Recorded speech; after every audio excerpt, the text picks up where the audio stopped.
Welcome to Learning Bites. As we cover off the drive sales culture, we're looking at R for research. We've talked about how when you research well, it gives you a certain calmness and confidence to approach people.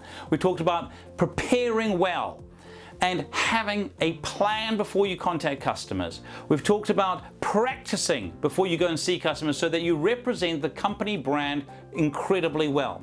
I want to just finish off around having a structure for that first contact.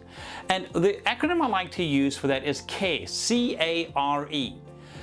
It's a very simple acronym. It helps people to understand whether you're frontline, whether you're internally servicing clients, or whether you're externally servicing clients, say in the sales role. When we care, it makes a difference. People don't care how much you know until they know how much you care.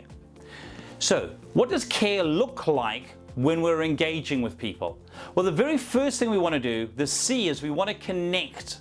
We want to connect with people. And we connect with people by greeting them, by having a rapport building question. You know, people often talk about the weather or how's your day, but the better we know somebody, the stronger that question can be. If, for argument's sake, you knew that one of your customers' kids was going in a school play, the next time you meet them, you could say, oh, isn't it a lovely day? Because we both have that in common. But if you said to them, oh, how did your kid go in that play that they were going in? You're going to get a far deeper, quicker connection. The next thing we want to be able to do, once we've connected with a client, what we want to then do is we want to make absolutely sure that we then ask questions. We want to ask questions to understand.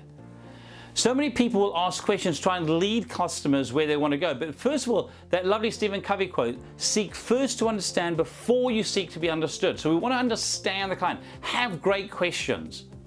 Then, once you've understood the client, what it is that they want, where they are, where they want to be, what challenges they've got, what their desires are, then you can make recommendations. This is what I recommend for your next steps. And the E underpins all of that. A couple of key things with the E, staying engaged the whole time. Make sure that as you're engaging with the client, you're educating them, letting them know interesting things that they might not have known before. Be a brand that gives generously. And also make sure that you end well. Sometimes people don't know how to end a conversation, so you want to be able to engage, educate, and end well. Show that you care, be a brand that gives value, and what you will find is that customers will want to keep coming back for more and more of that. Give that a go, and we'll catch up with you again next week. Here's to your success. If any of this resonated with you and you'd like some help with it, do feel free to get in touch. Drop me an email at mike@thinkright.co.nz or 0272 987 523 or our website www.thinkright.co.nz.